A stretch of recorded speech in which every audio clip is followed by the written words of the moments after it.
Bueno, buen día para todos, muy amables. Voy a hacer una rápida introducción perfecto. Y vamos a recordarle cómo enviar las preguntas, que acá me recuerda Virginia, es a través de WhatsApp. Lo que vamos a hacer es las principales obligaciones a las cuales se enfrenta el sector agropecuario en este mes con la presentación de las declaraciones juradas correspondientes, los inconvenientes o a veces consultas o a veces errores en las declaraciones más habituales, vamos a intentar aclararlos a través de algunos casos y situaciones prácticas. No vamos a hacer una exposición teórica, sino más que nada situaciones habituales que se dan, cómo se resuelven con los formularios y cuáles son las obligaciones que tiene el sector en cuanto a la presentación de las declaraciones juradas correspondientes, fruto de diferentes cambios normativos que hemos sufrido en los últimos años. Básicamente, bueno, la contadora Cameto y la contadora Sorribas le van a explicar frente a determinadas situaciones cómo resolverlo en el formulario, cómo cumplir con la obligación correspondiente, y también vamos a hablar de algunos temas de interés, sobre todo vinculado a nuevos beneficios que han surgido en el sector agropecuario y su implementación, básicamente el decreto 250 del 2018, que le permite a los productores transformar ciertos certificados tipo A para cancelar obligaciones frente al sector financiero, básicamente bancos y empresas aseguradoras, que es lo que ha generado mayor interés y que ha sido demandado por el sector. Con lo cual, entonces, bueno, los dejo ahora con la exposición. Las preguntas se envían por WhatsApp al número que todos tienen en algún lado, me está diciendo Virginia, así que las preguntas las envían y nosotros las respondemos sobre el final. Nuestra idea es estar cerrando sobre las 12 la exposición para así evacuar consultas. Hay varios temas con los cuales ya los dejo con las expositoras, así aprovechamos al máximo el tiempo, ¿sí? Muy amables, y pasan con las expositoras. La presente charla, en realidad la idea en una primera parte es hacer una breve introducción a los principales impuestos del sector agropecuario, ¿sí?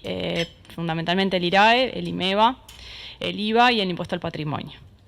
Después nos vamos a focalizar en el tema de las declaraciones juradas. Vamos a enfocarnos puntualmente en la declaración 1006 y 1306. ¿Sí? Y por último vamos a ver en realidad todo el tema de cómo se pagan los saldos que surgen de las declaraciones juradas, el régimen de anticipos, tanto para IRAE como para impuesto al patrimonio, ¿sí? Y como comentó Alejandro, el tema de los certificados de crédito. Vamos a comenzar con el IRAE, en realidad, con lo que a nosotros nos pareció más importante destacar, vinculado con el sector, ¿sí? Dentro de la normativa de IRAE. En primer lugar,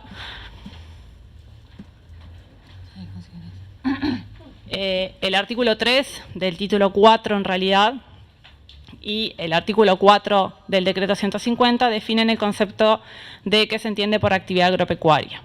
Ahí el concepto en realidad es que es la aplicación conjunta, tanto de capital como de trabajo, aplicado a la actividad agropecuaria, ¿sí?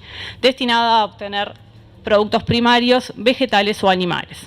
Asimismo, en la norma se incluyen determinadas rentas, o sea, determinadas actividades que se consideran agropecuarias, que son las enajenaciones de activo fijo, las obtenidas por la utilización de bienes o prestaciones de servicios directa o indirectamente derivados de la explotación agropecuaria, las actividades de pastoreo, aparcería, medianería y similares, y por último, lo más nuevo, como quien dice, es la proveniente de instrumentos financieros derivados vinculados también a la actividad agropecuaria.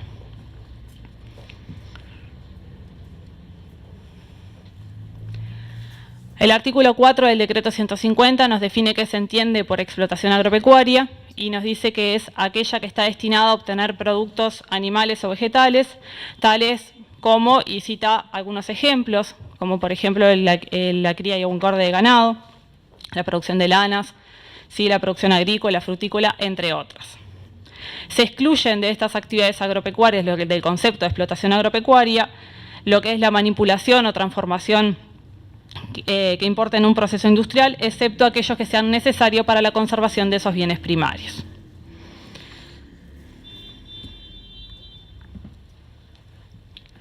Luego tenemos en el artículo 6 del decreto 150, del título 4, perdón, no del decreto, algunas rentas en realidad que se consideran preceptivamente dentro del IRAE, ¿sí? O sea, determinadas rentas obtenidas por productores agropecuarios por ejemplo, estos productores que pueden en realidad optar por el IMEVA, por la venta de productos agropecuarios, pero por estas rentas preceptivamente quedan incluidas en el IRAE.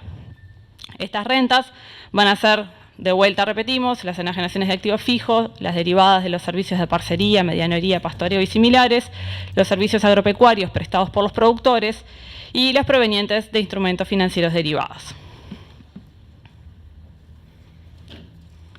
Recordarles también que en realidad los contribuyentes tienen la opción de tributar el IMEVA, pero solamente pueden quedar incluidos en el IMEVA determinados contribuyentes.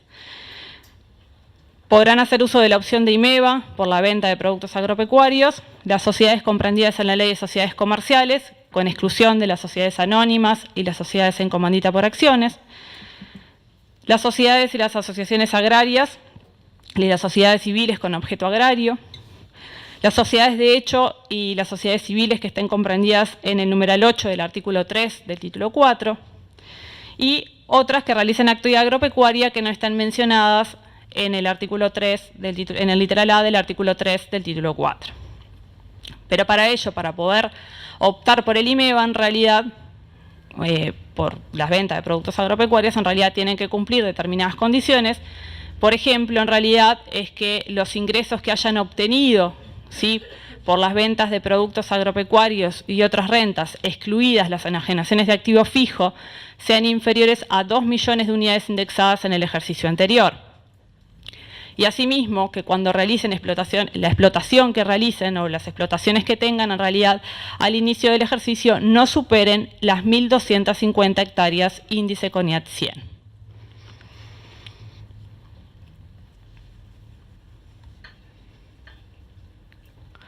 Solamente para tener en cuenta, en realidad, qué era lo que grababa el IMEVA. Sí, el IMEVA graba la primera enajenación a cualquier título realizado por productores agropecuarios, ¿sí?, a quienes se encuentran comprendidos en el IRAE, al Estado o organismos a las administraciones municipales y otros organismos estatales, de los bienes que se mencionan en forma taxativa en el artículo 1 del título 9. Asimismo, también quedan grabadas por el IMEVA las exportaciones realizadas por los productores, como la manufactura, la afectación al uso o la enajenación de bienes de su propia producción, o la importación realizada por los contribuyentes del IRAE.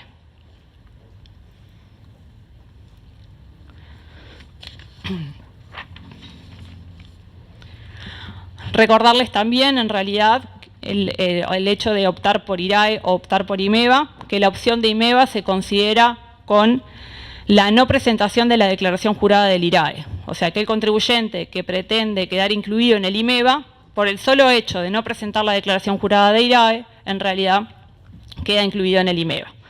Acá lo importante, en realidad, es que cuando uno opta, ¿sí?, o opta, por ejemplo, por IRAE, ¿sí?, lo importante es que se comunique al RUC, ¿sí?, las modificaciones, ¿sí?, que hace el contribuyente. ¿Sí? Si el contribuyente va a optar por IRAE, y tiene marca de IMEVA, que comunique la opción del IRAE al RUC.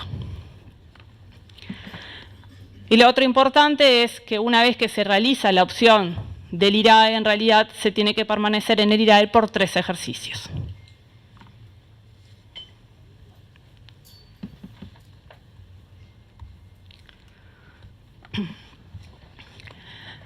¿Cuáles son las rentas agropecuarias que están incluidas en el IRAE en forma preceptiva?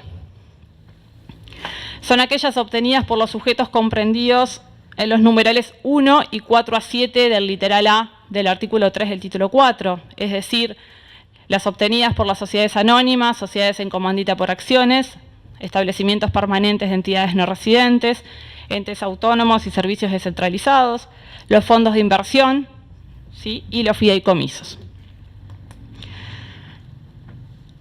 Como también ya dijimos anteriormente cuando hablamos un poco de la opción IMEVA-IRAE, ¿sí?, aquellos contribuyentes que superen los 2 millones de unidades indexadas en el ejercicio anterior, ¿sí?, tendrán que liquidar el IRAE también en forma preceptiva. Es decir, aquellos contribuyentes que al 30 de junio del 2017 superaron los 2 millones de UI, que justo en la diapositiva en realidad allí tienen el monto en pesos de referencia, que también está publicado en el instructivo, tendrán que durante este ejercicio liquidar el IRAE en forma preceptiva.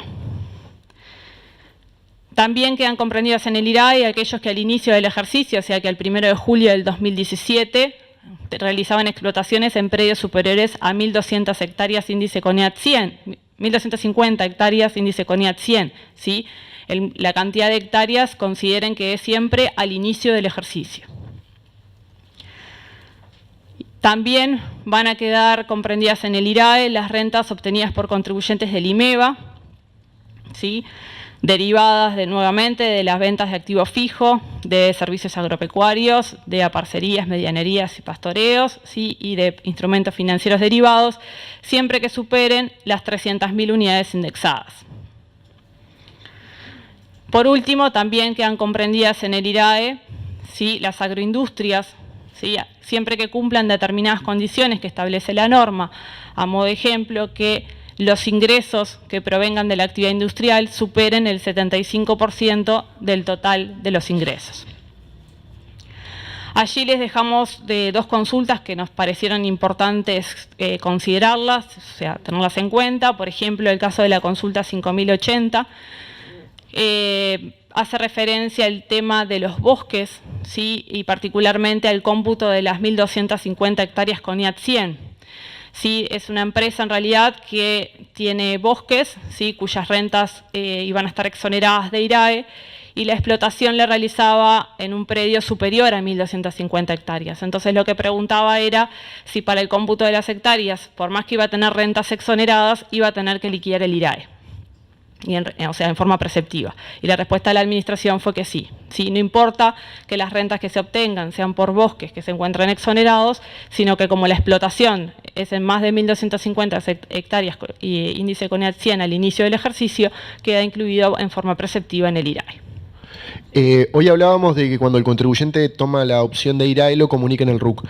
También, cuando retorna a IMEVA por algún motivo, sea porque los ingresos o porque los ejercicios en los cuales quedó obligado terminaron, recuerden también de comunicar expresamente en el registro que pasaron a IMEVA, ¿sí? Porque así se les deja de exigir la 1006, más allá, la declaración 1006, más allá de que, lo que les acaba de comentar María Laura, van a quedar obligados los contribuyentes de IMEVA a presentar potencialmente una 1006 si obtienen alguna de las rentas que habíamos recién que son preceptivas, ¿sí? Pero sobre todo porque evita que queden como omiso cuando en realidad en realidad no es un omiso, sino que es un contribuyente que volvió al IMEVA y dejó de ser un obligado a presentar la 1006, ¿sí?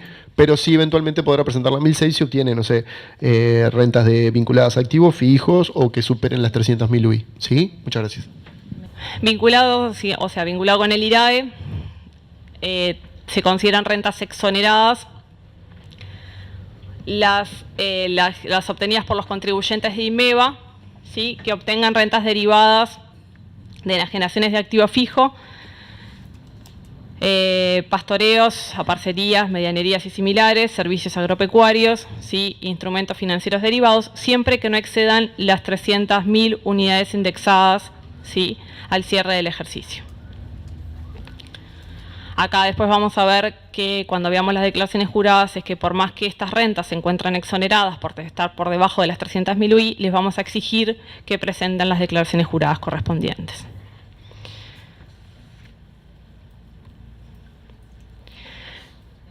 El cierre de ejercicio, ¿sí? Para el sector agropecuario, lo dice la norma puntualmente, el artículo 8 del título 4, es el 30 de junio, ¿sí? Pero se establecen algunas excepciones. Puntualmente, para aquellas que realicen actividad industrial, ¿sí? Que tengan contabilidad suficiente, y en ese caso puede ocurrir que el ejercicio coincida con el ejercicio económico, la fecha de liquidación coincida con el ejercicio económico. También se establece la potestad de DGI de establecer otros cierres de ejercicio, ¿sí?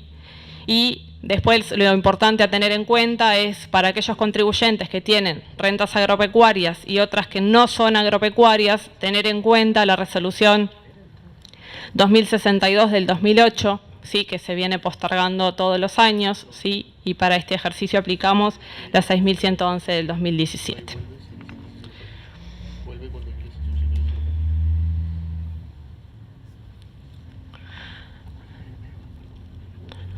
Recordarles también quienes están obligados a liquidar el IRAE con contabilidad suficiente, ¿sí? Serían las sociedades anónimas, las sociedades en comandita por acciones, los establecimientos permanentes, los entes autónomos y los servicios descentralizados, los fondos de inversión cerrados de crédito, los fideicomisos y los restantes sujetos pasivos, siempre que en el ejercicio anterior hayan superado los 4 millones de unidades indexadas, es decir, los que al 30 de junio del 2017 superaron los 4 millones, en el transcurso, o sea, el cierre de ahora, 30 de junio de 2018, van a tener que liquidar el IRAE con contabilidad suficiente. Y después, aquellos que hayan optado por el IRAE, ¿sí?, y por liquidar con contabilidad suficiente, quienes deben permanecer durante 3 ejercicios.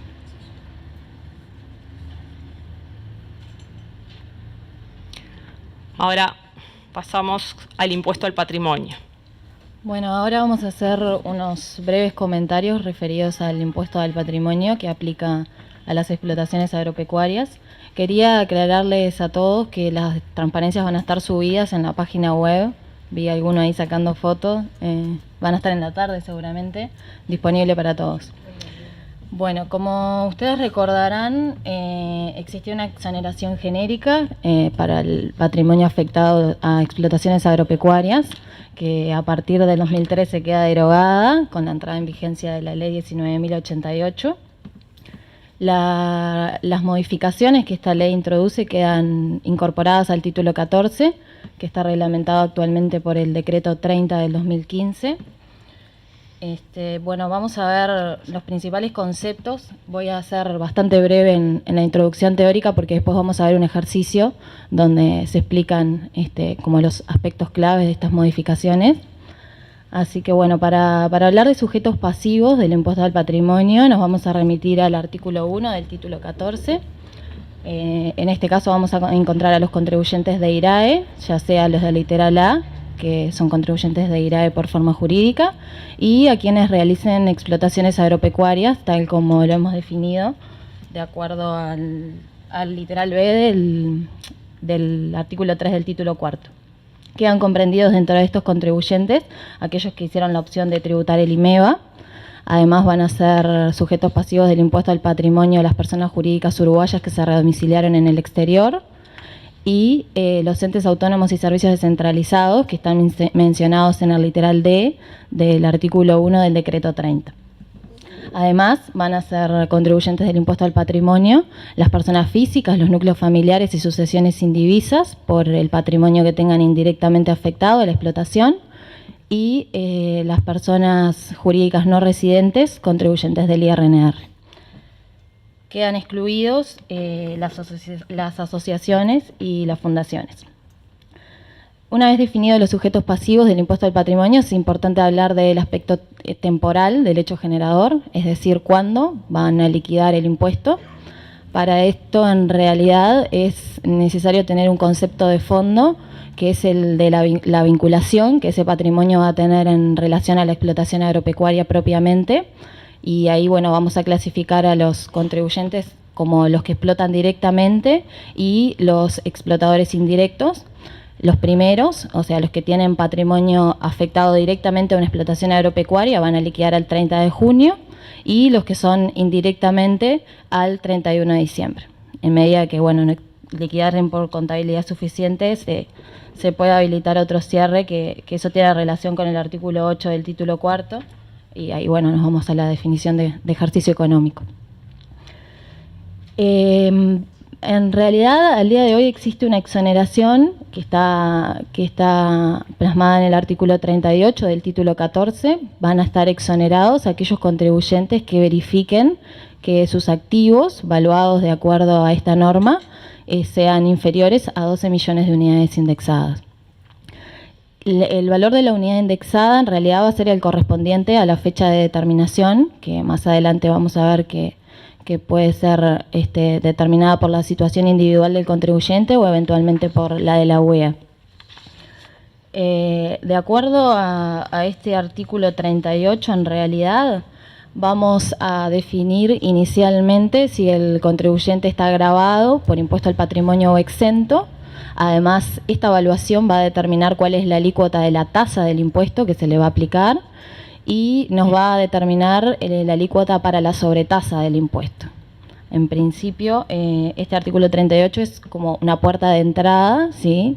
Si de la evaluación surgiera que el patrimonio es mayor a 12 millones de UI, va a ser contribuyente y en función de las escalas después vamos a ver qué alícuota le corresponde tanto para tasa y sobretasa. Hay que aclarar que no es un mínimo no imponible. Hoy en día el impuesto del patrimonio para explotaciones agropecuarias no tiene mínimo no imponible. Es decir, que si tengo más de 12 millones de UI voy a pagar por todo mi patrimonio, ¿sí? Y si no voy a quedar exento, bueno, cumpliendo algunas formalidades si corresponde que ahora las vamos a ver. A la hora de realizar la evaluación de este artículo 38, en la base de cálculo tenemos dos componentes, ¿sí? Tenemos que computar el valor de la tierra y acá vamos a computar todos los valores propiedad del contribuyente, ¿sí? No rigen a los efectos de esta primera determinación las exoneraciones que existen para el impuesto. Es decir, que a la hora de hacer el cálculo preliminar del artículo 38, vamos a tomar todos los bienes inmuebles propiedad del contribuyente, independientemente de que después por normas de patrimonio resultaran exentos, ¿sí?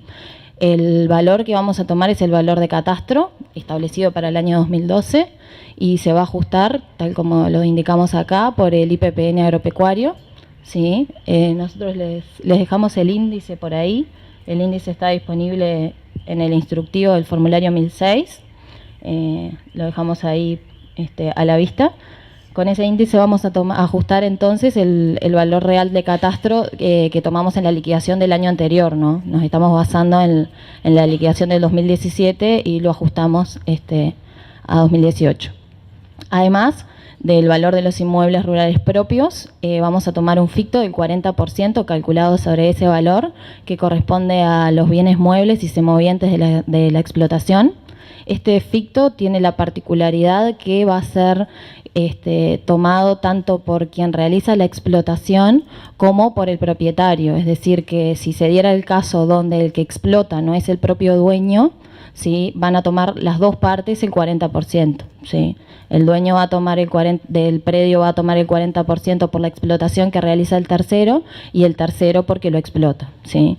Las dos partes tienen que computarlo a los efectos del artículo 38. Después vamos a ver que a la hora de gravar, cada uno va a pagar por el patrimonio que le corresponde. Pero en este cálculo preliminar lo consideramos las dos veces. Dentro de este 40%, en verdad, tenemos comprendidos los bienes que se detallan a continuación y no quedan comprendidos caja, bancos, automotores y bienes de uso que no estén afectados a la explotación. Esto vamos a ver que en principio no es tan relevante, pero sí es importante si después vamos a tomar como norma de evaluación el artículo 9 en el literal F. Este cuadro nos va a ayudar a saber qué está comprendido dentro de esa evaluación ficta y qué vamos a tener que evaluar fuera de ese 40%. Bueno, no van a estar exonerados, o sea, esta exoneración existe. Si tengo patrimonio afectado a explotaciones agropecuarias menor a 12 millones de UI, voy a estar exonerado, excepto que se traten de las entidades del artículo 52. Estas no tienen chance de exonerarse, van a ser siempre contribuyentes del impuesto. De todas maneras, aunque no tengan la posibilidad de exonerar el patrimonio, deberían realizar el cálculo preliminar que vimos anteriormente a efectos de determinar la tasa y la sobretasa, ¿sí? Ya saben que no van a exonerar, pero van a determinar la alícuota. Vamos a hablar de normas de evaluación. Esto empieza a tener relevancia a la hora de completar el formulario, ¿sí? Para evaluar activos y pasivos debemos diferenciar a los inmuebles rurales del resto de los activos y pasivos, ya que los inmuebles rurales van a ir evaluados por normas de persona física. Si quien está liquidando es una persona física, núcleo familiar o sucesión, una entidad no incluida en el artículo 52, o si fuera del artículo 52 que se tratará de sociedades personales, ¿sí? Acá hay un tema, si bien hoy yo decía, bueno, este artículo 38 no es norma de evaluación, en verdad, cuando evaluamos los inmuebles rurales por normas de persona física, nos remitimos al artículo 9 del título, que en el literal A para inmuebles rurales establece que se va a evaluar por catastro 2012 actualizado. O sea que si estamos liquidando el impuesto a la misma fecha que determinamos el artículo 38, estaríamos hablando de los mismos valores. Bueno, los restantes contribuyentes, entonces, ya no van a ir exclusivamente por normas de persona física, sino que van a tener que comparar normas de persona física con normas de IRAE y tomar el mayor valor. Para el resto de activos y pasivos, vamos a ir por normas de persona física, también para núcleos familiares, sucesiones indivisas y personas físicas, para las entidades que no son del 52 y las sociedades personales del 52, con la opción de que si liquidaran con contabilidad suficiente pueden optar por normas de IRAE. ¿Sí? Acá la particularidad de esto es que si van por normas de persona física, teníamos la opción de ir por el artículo 9, que en el literal F establece que se puede evaluar de forma ficta los bienes muebles y semovientes, y ahí vamos a la lista de la presentación anterior, porque computando el 40% del valor de los inmuebles rurales ya tendríamos grabado todos esos activos. Hay un tema acá también que es relevante a la hora de liquidar el impuesto propiamente, el impuesto al patrimonio, ya que, como veíamos, dentro de ese ficto quedan incluidos, por ejemplo, maquinaria, que pueden estar amparadas a algún beneficio por la ley de inversión o por proyectos de inversión. Esos beneficios existen a nivel del impuesto y, bueno, seguimos teniendo los clásicos activos exentos y no computables. Hay que tener en cuenta de que si usamos la evaluación ficta del 40%, cuando vamos a determinar el monto imponible a los efectos del impuesto, tenemos que hacer ese ajuste, ¿sí? Que permita reflejar que esos activos están exonerados, porque se entiende que están comprendidos de ese 40%. ¿Sí?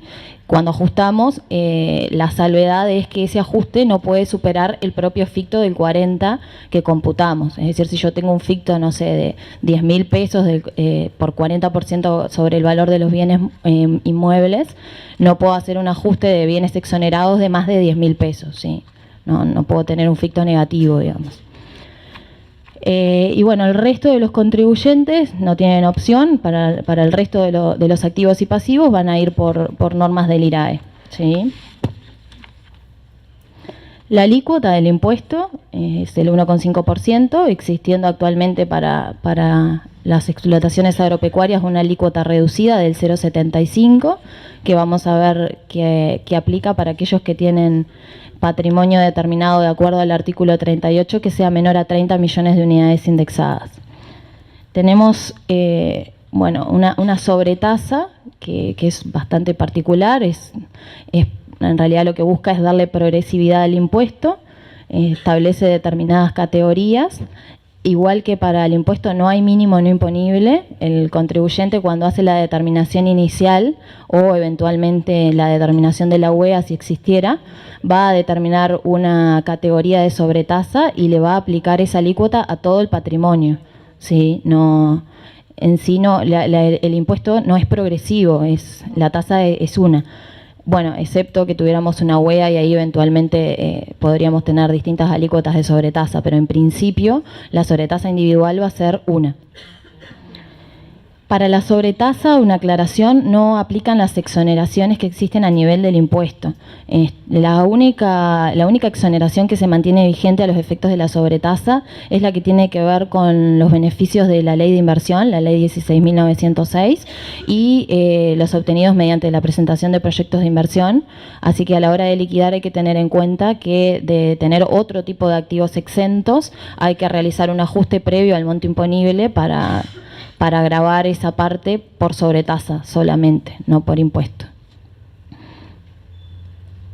Acá les dejamos como resumen un cuadro integrado donde encontramos las alícuotas de tasa y sobretasa correspondiente a cada tramo de evaluación de acuerdo al artículo 38. Es como para tener una visión global de a qué imposición está sometida ese contribuyente de acuerdo a sus activos. Como ven, hasta 12 millones de UI, en realidad los únicos que van a pagar tasa sin sobretasa son las entidades del artículo 52.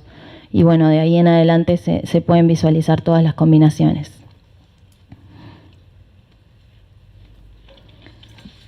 Esto, bueno, ya medio que lo aclaré. Lo importante acá es recordar que el único beneficio que se mantiene a los efectos de impuesto y de sobretasa es el beneficio de la ley 16.906 y el de proyectos de inversión. Los demás ameritan un ajuste previo a la hora de liquidar la sobretasa. A nivel de impuesto para el sector agropecuario sigue aplicando la norma del abatimiento, el artículo 47. Se va a poder abatir en las mismas condiciones que el resto del impuesto al patrimonio, el 1% y el 1% de la sobretasa. Y bueno, se van a poder abatir los pagos del IRAE o del IMEVA según correspondieran. Hay un tema de orden y en realidad primero hacemos el abatimiento sobre el impuesto al patrimonio y después por la sobretasa.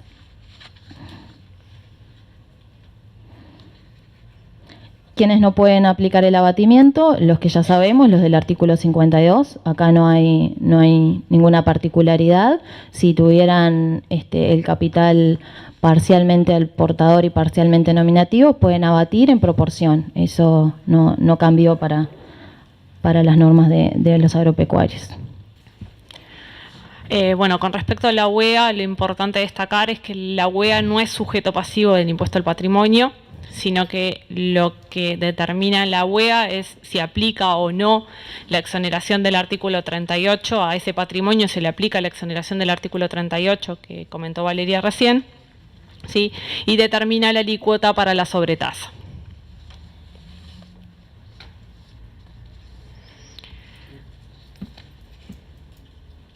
Con respecto a los conceptos de UEA, en realidad estos están definidos en la norma, puntualmente en el artículo 53, y en este caso la norma distingue dos tipos de UEA, ¿sí? Una UEA que le llamamos UEA objetiva o por realidad económica, ¿sí?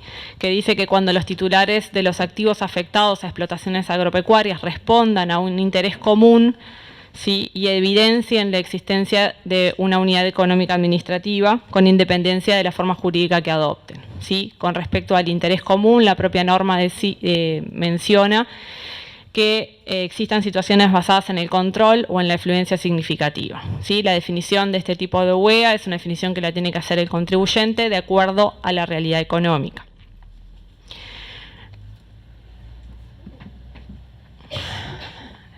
El otro tipo de UEA que define la norma es la que le llamamos UEA subjetiva, ¿sí?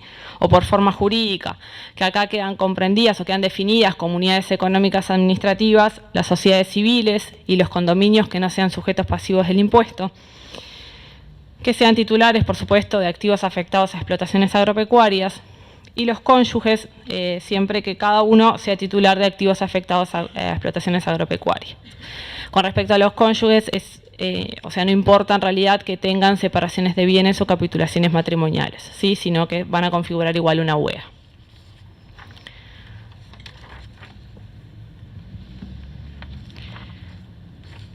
No forman UEA las cooperativas agrarias ni las sociedades de fomento rural y tampoco las entidades que las integran por los activos directamente afectados a explotaciones agropecuarias. Las normas establecen determinadas obligaciones formales, ¿sí? Con respecto a la UEA, entre ellas la obligación de inscribirse en DGI, ¿sí? Pero es obligatorio inscribirse siempre y cuando se cumplan determinadas condiciones que están plasmadas en la resolución 3020 del 2013, ¿sí? En este caso no hay obligación de inscribir las UEAs si se cumplen las dos condiciones simultáneas que menciona la norma. La primera de ellas es que el monto de los activos afectados a explotaciones agropecuarias de cada uno de los integrantes no supere los 6 millones de unidades indexadas, y la otra condición es que los referidos integrantes se encuentren exonerados del impuesto al patrimonio por los activos afectados a explotaciones agropecuarias. Lo importante acá es que las condiciones deben de ser simultáneas, deben verificar ambas condiciones.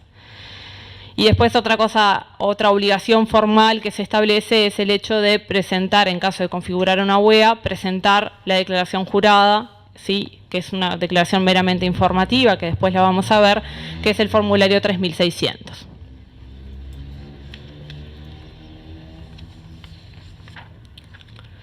Algunos breves comentarios con respecto al IVA. ¿Quiénes van a ser contribuyentes de IVA en el sector agropecuario? Quienes se encuentren comprendidos en el artículo 3 del título 4, con excepción de los que hayan optado por el IMEVA. Con respecto al IVA también es una liquidación anual, ¿sí? Que también se establece que en el aspecto temporal del hecho generador, ¿sí? Se configura el hecho al 30 de junio, ¿sí? Y igual que el IRAE, porque se remite mismo a las normas de IRAE, ¿sí? La excepción de que no sea el 30 de junio es para aquellos que realicen actividades industriales, tengan contabilidad suficiente, y en ese caso el cierre de balance puede coincidir con el cierre de ejercicio económico. El ejercicio fiscal, perdón, puede coincidir con el ejercicio económico. Y después, como también vimos en el IRAE, en realidad puede DGI autorizar otro cierre. Lo importante en el sector agropecuario es que la circulación de bienes, ¿sí? de productos agropecuarios en estado natural, se encuentra con IVA en suspenso, hasta tanto se transforme o se altere la naturaleza de los bienes, ¿sí? Si se transforma algún bien agropecuario que se encontraba en estado natural, eso pasará a estar grabado con IVA, ¿sí? A la tasa que corresponda. ¿En qué casos un contribuyente de IRAE que desarrolla actividades agropecuarias en realidad puede tributar el IVA? Y bueno, básicamente sería por las ventas de activo fijo, ¿sí? Excepto los reproductores, por enajenaciones de insumos, siempre que esos insumos agropecuarios no se encuentran exonerados, ¿sí? Tenemos la lista que establece el artículo 39 del decreto 220. Y después por los servicios agropecuarios que se encuentren exonerados, previstos en el artículo 58 también del decreto 220.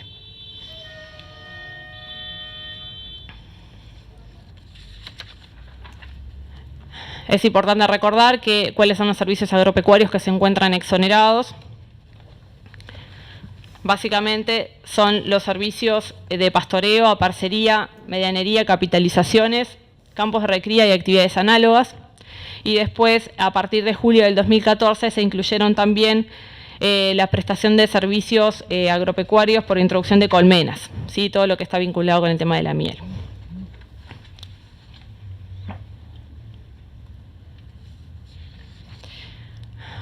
Allí, en realidad, lo que hicimos fue plasmar diferentes operaciones en realidad que puede tener un productor agropecuario con respecto a ventas de bienes y prestaciones de servicios, ¿sí? Y por eso distinguimos entre operaciones que no se encuentran grabadas, ¿sí? A modo de ejemplo, una venta de un inmueble agropecuario no se encuentra grabada por el IVA. Operaciones que se encuentran con IVA en suspensa, como dijimos, por ejemplo, la venta de productos agropecuarios en estado natural. Operaciones de exportación, ¿sí? Cuando el productor vende bienes, hacia el exterior, cuando los exporte. Operaciones que se encuentran grabadas, todas las que no están incluidas que mencionamos anteriormente, y las prestaciones de servicios. Por ejemplo, les decíamos hoy que está grabada una venta de un activo fijo, un vehículo. Y servicios grabados, todos aquellos que no se encuentran exonerados, que mencionamos recientemente en el artículo 58 del decreto 220.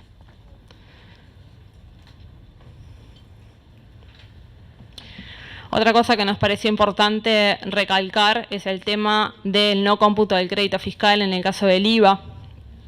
En el caso de aquellos contribuyentes de IRAE, por ejemplo, que adquieran bienes que en estado natural con IVA en suspenso, ¿sí? Y los revendan en el mismo estado, ¿sí? En que fueron adquiridos, en ese caso el IVA compras que tenga asociado a esa operación, ¿sí? no da derecho a crédito. Sí, eso es lo que establece la norma.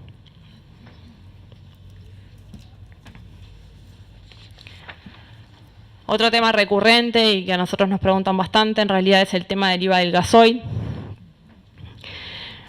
Acá recordar solamente que el IVA compras del gasoil solamente puede ser deducido por quienes los destinen a integrar el costo, ¿sí? De las operaciones grabadas de los productos, de los productores agropecuarios, ¿sí? Y que se establecen determinados límites para su deducción. No todo el IVA compras es deducible muchas veces. Y otra cosa importante con respecto al IVA del gasoil es que el IVA compras que se asocie a la prestación de servicios agropecuarios, ¿sí? A modo de ejemplo, un productor agropecuario que presta un servicio con su cosechadora, para lo cual compra gasoil, ¿sí? Y tiene IVA de gasoil, ¿no? Ese IVA compras que tiene asociado a la prestación de ese servicio en realidad no lo puede deducir, ¿sí? Porque solamente se puede deducir el que esté asociado a la venta de productos agropecuarios.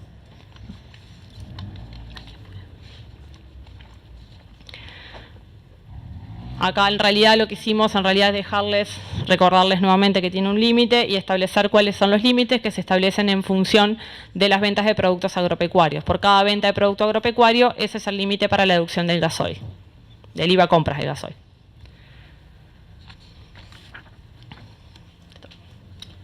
Bueno, ahora vamos a hacer un breve repaso del formulario 1006. ¿Sí? Este formulario es el balance correspondiente del sector agropecuario, particularmente para este cierre, 30 de junio del 2018. Tenemos la versión 6, que es de uso obligatorio, así que los que todavía tienen la 5 tienen que actualizarla. El formulario 1006 es de presentación obligatoria para todos los contribuyentes del IRAE y del impuesto al patrimonio, y van a estar liberados de presentar esta declaración, según lo dispuso la resolución 3020, aquellos contribuyentes del IMEVA cuya evaluación de activos, de acuerdo al artículo 38, hubiera sido inferior a 6 millones de unidades indexadas, ¿sí? No van a pagar el impuesto porque están por debajo de 12 y además están liberados de presentar declaración jurada. Los que tuvieran entre 6 y 12 millones de UI, evaluados de acuerdo a este artículo, van a tener que presentar el formulario 1006. Estamos en el escenario de contribuyentes de IMEVA, así que a nivel de renta no van a hacer liquidación. Sí van a tener que completar las líneas que les dejamos ahí abajo marcadas, que corresponden a la determinación del patrimonio de acuerdo al artículo 38, donde muestran que están por debajo de 12 millones. Estas son pantallas del ambiente del programa Sigma. Ahí tenemos el menú principal. Para confeccionar una declaración vamos al menú Declaraciones, habiendo creado previamente el sujeto pasivo. Declaración jurada nueva.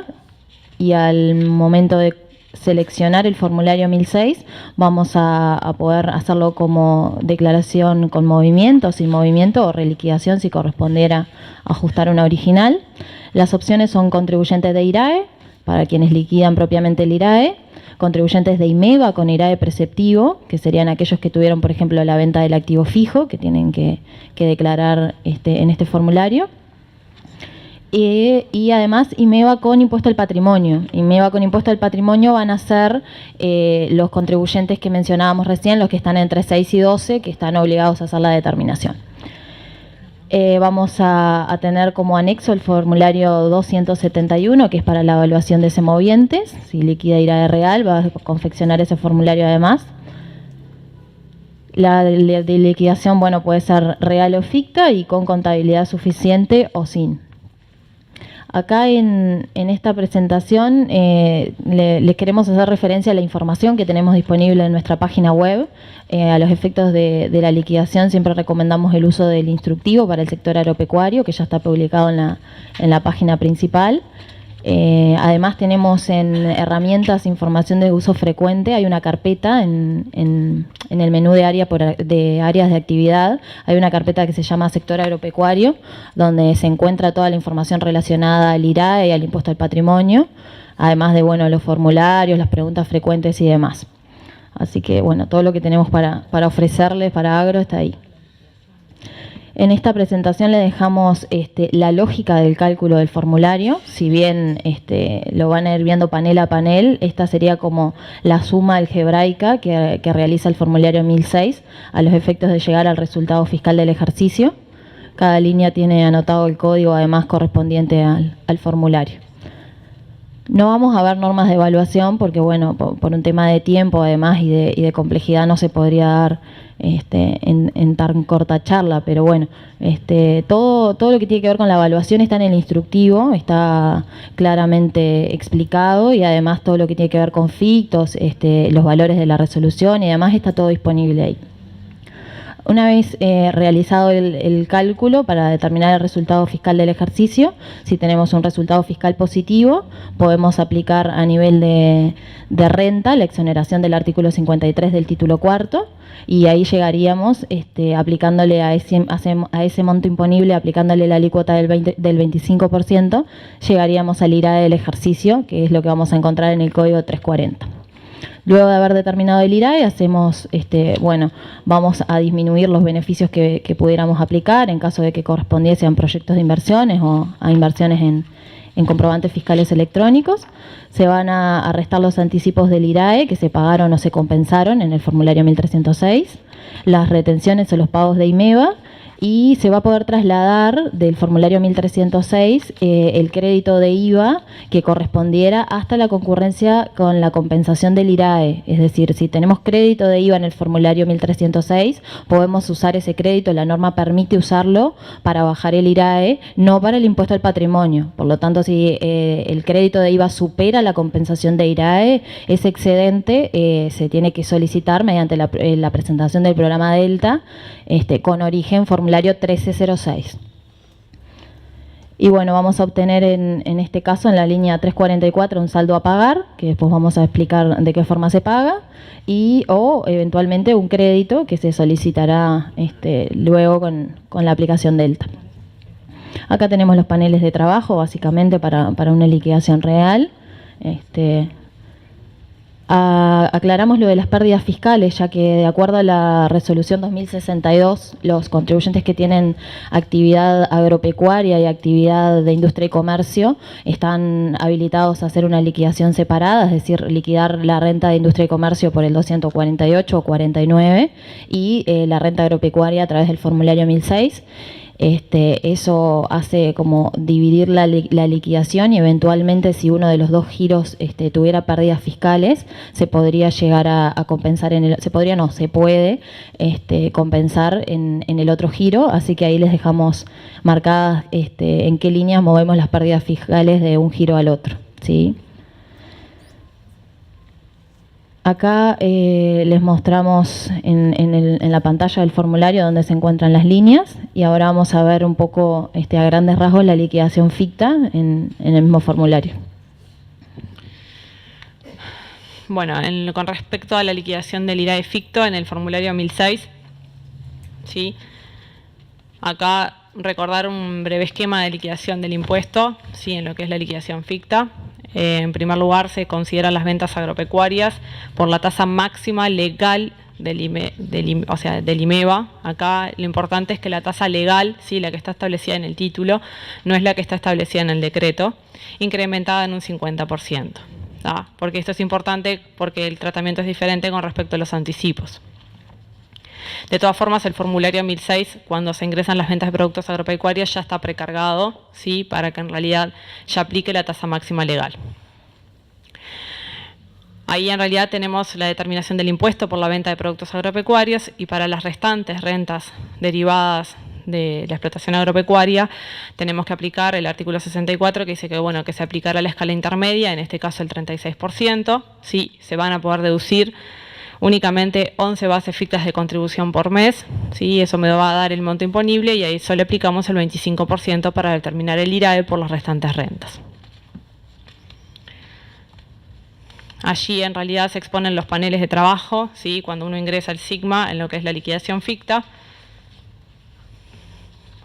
Lo que les comentaba, ¿sí? En la parte de ventas de productos agropecuarios, en realidad ahí ya está cargada la tasa máxima legal. Por ejemplo, ahí nosotros remarcamos, por ejemplo, la parte del formulario que dice el ganado, donde la tasa máxima es el 2,5. ¿Sí? Uno pone los ingresos y automáticamente el formulario calcula. O sea, acá voy a tener que ingresar detalladamente, ¿sí? De acuerdo a la venta de productos que tenga, en cada línea lo que corresponda.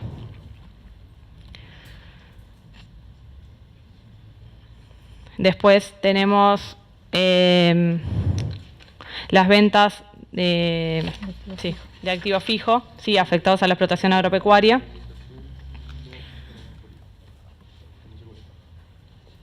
Después tenemos también una línea para, en el caso de que se enajenen inmuebles, y se aplica el criterio ficto previsto en el artículo 64.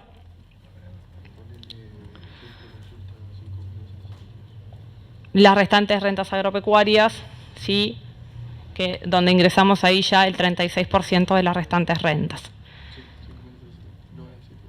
Allí tenemos la deducción, ¿sí? De que les decía, las 11 bases fictas de contribución, que en realidad ya ahí ya les dejamos el monto en pesos, que también está disponible en el instructivo.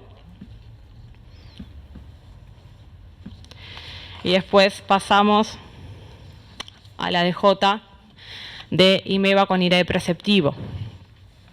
En este caso, o sea, para recordarles, eran todas aquellas rentas, o sea, un contribuyente IMEVA que tenía otras rentas agropecuarias, por ejemplo, ventas de activo fijo, otros servicios agropecuarios, sí, por las ventas de productos agropecuarios va por IMEVA, pero tiene que declarar estas rentas comprendidas en el IRAE.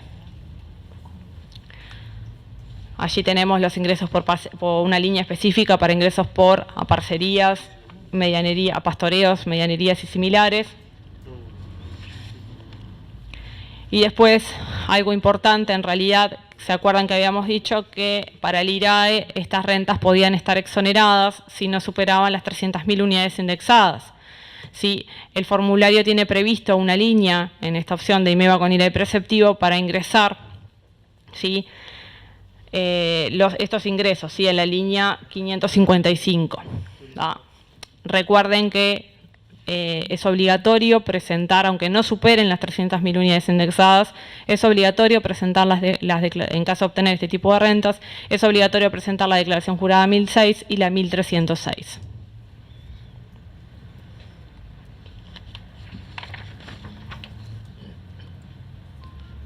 Bueno, después, en realidad, el tema también lo mismo para en caso de ventas de inmuebles rurales, también hay una línea en este caso.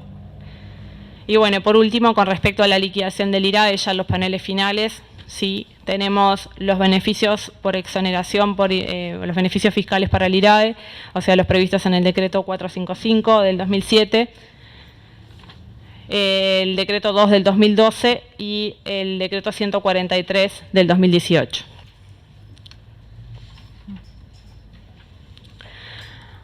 Después, al final de la declaración jurada, debemos de ingresar también los anticipos de IRAE, las retenciones del IRAE y los IMEVA anticipos y las retenciones realizadas. Acá es importante considerar y recalcar en realidad que en caso de surgir créditos por IMEVA, estos solamente pueden ser solicitados por los contribuyentes del IRAE.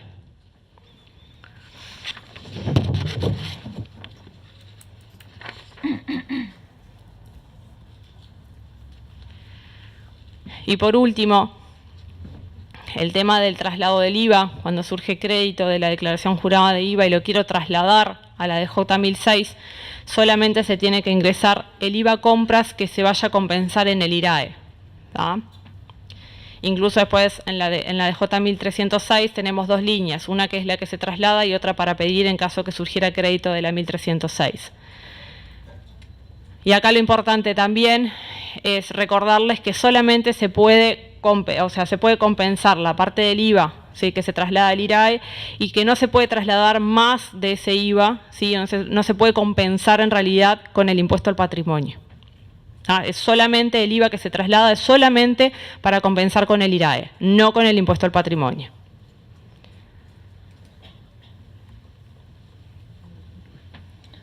Bueno, ahora vamos a ver rápidamente el formulario 1006 a nivel de impuesto al patrimonio. Nos vamos a encontrar con este panel, el panel 14, donde debemos marcar cómo fue que se hizo la determinación de acuerdo al artículo 38, ese cálculo simplificado que nos indica si somos contribuyentes o no. Vamos a dejarlo reflejado en este panel del formulario. Este era el panel que les decía hoy, que los contribuyentes del IMEVA que están entre 6 millones de UI y 12 van a presentar únicamente, cuando confeccionan el 1006, solamente ponen esta información. Van a ingresar si forman parte de una UEA o no en la línea 40, si son entidades del artículo 52. Después, en la línea 41 van a indicar el valor de los inmuebles rurales propiedad del contribuyente. La línea 42 es automática, le va a hacer directamente el ficto del 40 sobre el valor anterior. Y en la línea 43 van a tener que ingresar el 40% correspondiente a la explotación sobre inmuebles rurales no propios, ¿sí? Esto lo calcula por fuera el contribuyente y lo ingresa. De acuerdo al total que se determina en la línea 44, va a tener que indicar en qué categoría de patrimonio se encuentra. Esto a los efectos después de determinar si va con la tasa del 1,5 o la alícuota reducida y el nivel de sobretasa que le aplica. ¿Sí? A la hora de liquidar el impuesto, ¿se acuerdan que hablamos de algunos ajustes que habían que hacer sobre los montos imponibles de uno u otro? Lo vamos a dejar reflejado en el panel de 16 en el caso del impuesto al patrimonio y vamos a diferenciar en la línea 29 y 30, 30 y 32, vamos a diferenciar a qué alícuota va a estar grabada. ¿Sí? La tasa es única, o sea que va a estar grabado al 0,75 o al 1,5. Eso lo ingresa el contribuyente habiendo realizado los cálculos. Lo mismo para la sobretasa, ¿sí? Puede darse que tenga más de una alícuota de sobretasa, ¿sí? Ahora vamos a ver en el ejemplo que se puede dar la situación. Eso lo va a calcular el contribuyente y lo va a ingresar manualmente. La liquidación del impuesto al patrimonio, bueno, es la de siempre, ¿sí? Y acá es la línea nueva que crea esta versión del formulario 1006, la versión 6, incorpora la línea 358, que es la que prevé el cómputo de los retiros de utilidades de entidades unipersonales. Esta línea ya estaba reflejada en el 21, 48 y 49 y quedó incorporada para este cierre a nivel del formulario 1006. Ahora vamos a ver rápidamente un ejemplo que trajimos para compartir y para analizar. Se trata de un condominio integrado por dos personas físicas residentes, ¿sí? A y B. A es propietaria del 10% del inmueble y B propietaria del 90% del inmueble. Asimismo, los dos condóminos tienen inmuebles rurales propios. Ahí les dejamos los valores. A es propietario de un inmueble que vale $1 millón. Ya suponemos que esta evaluación está de acuerdo al artículo 38, está ajustada, ya hizo todo el cálculo. Ese inmueble rural no lo explota A, sino que lo da en arrendamiento a un tercero, que es el que va a realizar la explotación. Y el condominio B, además de tener el 90% del inmueble en condominio, tiene otro inmueble de 3 millones de unidades indexadas que lo explota él directamente mediante una empresa unipersonal. Acá dejamos un poco la visión de esquema de ese patrimonio. El de A propio es 1 millón, el del condominio son 34 millones y el patrimonio propio de B son 3 millones. Nosotros sugerimos, además, para la liquidación, un orden de pasos. El primer paso sería determinar la situación individual de acuerdo al artículo 38, ¿sí? Es decir, determinar si está exonerado, gravado, la alícuota de la tasa y de la sobretasa individual. Después determinar si ese contribuyente forma parte de una UEA, porque vamos a ver que eso tiene incidencia en los valores que determinamos anteriormente. Si forma parte de una UEA, ahí tenemos que hacer la determinación del artículo 38 para la UEA y puede que nos modifique un poco la situación anterior. Una vez que determinamos el patrimonio de la UEA y la alícuota para la sobretasa, tendríamos que determinar la norma de evaluación a los efectos de hacer la liquidación del impuesto y, bueno, por último, liquidar en el formulario correspondiente. En el paso número 1 vamos a ver la situación individual de la persona A. La persona A tiene el 10% del inmueble en condominio, más 1 millón de unidades indexadas, de inmuebles propios. Así que eso, por el 40%, suma un total de 6.160.000 unidades indexadas. Como vemos, está por debajo de las 12 millones, así que en una primera determinación, este contribuyente estaría exonerado del impuesto al patrimonio por estar por debajo del mínimo establecido en el artículo 38. La persona B tiene el 90% del inmueble que pertenece al condominio, a su vez tiene un inmueble propio de 3 millones, sumamos el valor total de la tierra, le hacemos el 1,4 y esto nos da un patrimonio total valuado de acuerdo al artículo 38 de más de 47 millones de unidades indexadas, lo que implica que ya por su situación individual este contribuyente va a estar gravado y además va a estar gravado por la tasa del 1,5%, no va a tener tasa reducida porque ya supera las 30 millones de UI. Además tiene sobretasa ya individualmente. Como existe una UEA, todos sabemos que el condominio es UEA, está nombrado específicamente en la norma, por lo tanto no es contribuyente del impuesto, así que vamos a tener que hacer la determinación del artículo 38 para el patrimonio afectado a esa UEA, ¿sí? Así que vamos a hacer los 34 millones de unidades indexadas por 1.4 para determinar entonces que el patrimonio de la UEA está por encima de las 12 millones de unidades indexadas. Esto va a implicar que la persona A, que por su situación individual podría haberse exonerado, ya no va a poder hacerlo, pero no va a poder hacerlo por la cuota parte que tiene afectada a la UEA. ¿Sí? Acá vamos a ver que cuando hace la liquidación va a salvar su patrimonio propio, el del millón, ¿sí? Y después el 10% afectado del condominio va a quedar grabado independientemente de lo que hubiéramos determinado al principio.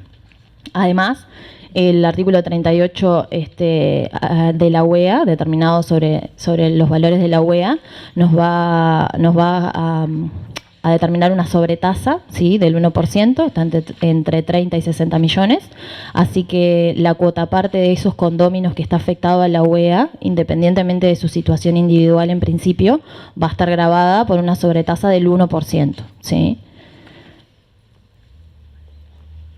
Las normas de evaluación que le van a aplicar a ambos son las normas de persona física, eventualmente si liquidaran con contabilidad suficiente, para lo que no son inmuebles rurales van a poder optar por normas de IRAE, pero bueno, en principio si quisieran pueden liquidar de acuerdo al artículo 9 y 13 del título 14. En este caso, como dijimos que teníamos una UEA, vamos a tener que ajustar un poco la situación inicial determinada por el artículo 38 individual, ya que como vimos a A le va a cambiar un poco la situación. A va a tener entonces el patrimonio que proviene de la UEA grabado a la tasa que corresponda de acuerdo a su situación individual, porque la UEA no determina sobretasa, así que como su situación individual era inferior a 12 millones de unidades indexadas, es decir, bueno, para la tasa en realidad menor a 30, le va a corresponder la aplicación de la alícuota reducida, así que va a gravar al 0,75 la cuota parte que le pertenece al condominio, ¿sí? Y su millón, su inmueble propio de 1 millón de unidades indexadas, perdón, va a estar no grabado, ¿sí? La fecha de liquidación del impuesto es 31 de diciembre, porque en realidad esta persona física tiene patrimonio indirectamente afectado a explotaciones agropecuarias. Va a presentar la 2104 a diciembre, pero va a tener que determinar los cálculos del artículo 38 a junio, porque cuando tenemos dos fechas de determinación, como este sería el caso, tenemos la UEA que determina el 30 de junio y la situación individual que es al 31 de diciembre, la norma dice que ante esa situación vamos siempre al 30 de junio. Así que va a determinar el artículo 38 al 30 de junio y va a liquidar al 31 de diciembre. Acá además hay que tener en cuenta que cuando liquide en diciembre, si bien no es de este cierre, pero ya para el próximo sirve, el formulario 2104, a la hora de confeccionarlo, van a tener en cuenta que el valor, al momento de hacer la evaluación por normas de persona física, no es el mismo. Es decir, cuando yo determino el artículo 38 al 30 de junio, tomo un índice, y cuando lo determino al 31 de diciembre, tomo otro, ¿sí? Ese todavía no está disponible porque es a noviembre, así que hay que esperar al próximo instructivo que lo va a tener publicado. La persona física B tiene su patrimonio afectado a la UEA, en este caso al condominio, que es el 90%, ¿sí? Tiene su patrimonio propio y además realiza la explotación sobre el inmueble que tiene en condominio con A, así que acá el detalle está en calcular el 40% sobre el total del inmueble, ¿sí? Cuando hoy hablábamos de la evaluación del 40%, en este caso, como es B quien explota el 100%, le va a corresponder el 40% de bienes muebles y semovientes sobre el total del padrón que pertenece al condominio y no sobre su 90%, ¿sí? Así que va a tomar los inmuebles propios por el 1.4, porque él es el dueño y él lo explota. Va a tomar su 90% que pertenece al condominio y el 40% sobre el 100% del padrón, ¿sí? Eso le determina que tiene un valor de activos de más de 48 millones de unidades indexadas, así que, bueno, como ya sabíamos, va a ir a la alícuota del 1,5 para la tasa, y le determina una sobretasa individual que, como está por debajo de 60 millones, sigue estando en la categoría B, así que en este caso se da que la sobretasa individual y la de la UEA son la misma, va a ir al 1%. Puede darse que la sobretasa individual sea mayor a la de la UEA, entonces en ese caso va a tomar la mayor, ¿sí? En este caso justo lo planteamos y son iguales, pero puede darse que tenga una UEA que le determine una tasa menor a la individual. En ese caso le va a aplicar la alícuota individual de la sobretasa a todo el patrimonio, ¿sí? Si por el contrario la alícuota de la UEA fuera mayor a la individual, la cuotaparte del inmueble que tiene en la UEA va a estar grabado por la sobretasa de la UEA y la individual por la determinada individualmente, ¿sí? Por eso, a medida que existan OEAs, pueden existir distintas alícuotas para la sobretasa. Todo eso después lo reflejamos en el formulario 1006. Las declaraciones juradas a presentar, bueno, por tener una UEA el 30 de junio va a tener que presentar el formulario 3600, esto ya venció en septiembre. La persona A va a presentar la DJ 2104 al 31 de diciembre, habiendo determinado el artículo 38 al 30 de junio, y la persona B va a presentar la declaración jurada 1006 al 30 de junio. Acá dejamos como un resumen de toda la información. Y les vamos a mostrar un poco el formulario 204. Bueno, la persona A, como les comentó Valeria, tiene que presentar el formulario 204 al 31 de diciembre, ¿sí? Porque en realidad queda grabado por la parte que le viene de la UEA. En este caso, en realidad, nosotros lo que hicimos acá para poder exponer en el formulario es con los valores que teníamos datos de letra, tomamos una cotización de la UI sencilla de 4 pesos en realidad para hacer números redondos y no complicar. Entonces, lo que hay que tener en cuenta acá, que como dijo Valeria, en realidad la determinación se hace el 30 de junio, pero la persona física el 31 de diciembre va a tener que presentar la declaración jurada 204 y en realidad va a tener que ajustar el valor del inmueble, o sea, de los inmuebles por el coeficiente que salga publicado en el instructivo del 204. Allí tenemos el panel donde cargamos cada uno de los inmuebles. Después la parte de la determinación del patrimonio, ¿sí? Para informar en realidad que esta persona física integra una UEA, ¿sí? Y cuál es el patrimonio, cuáles son los inmuebles que tiene propios, ¿sí? Y cuáles son los que tiene, en este caso tenía solamente inmuebles propios, perdón. La determinación del 40% y bueno, y la escala a la que le corresponde. Después, en realidad, es el llenado en el 204 de la información para la declaración, o sea, el valor de los inmuebles. Y después, al final, en realidad...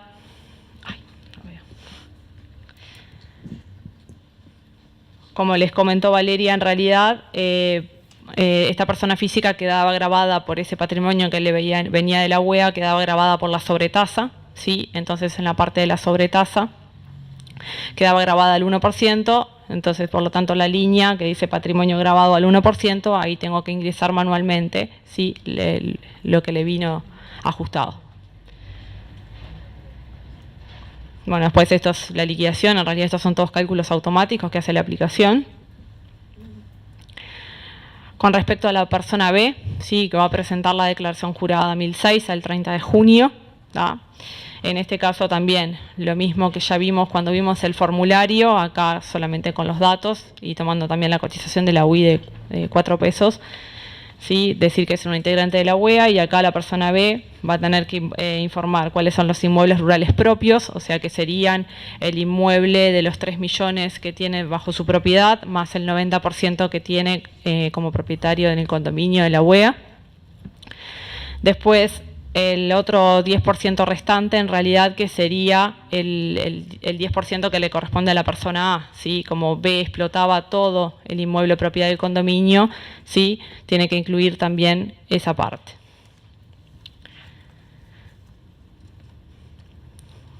Bueno, después, en realidad, a los efectos de la liquidación ya del impuesto, en realidad se debe incluir el valor de los inmuebles, ¿sí? El 40% de los bienes muebles y semovientes.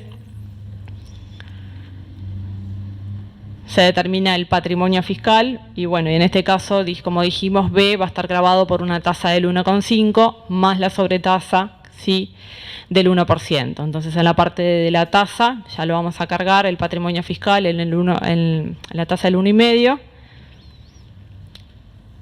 y en la parte de la sobretasa, en el panel 17, perdón, de la sobretasa, le vamos a cargar la sobretasa en la línea donde dice patrimonio grabado al 1%, a los efectos de la sobretasa.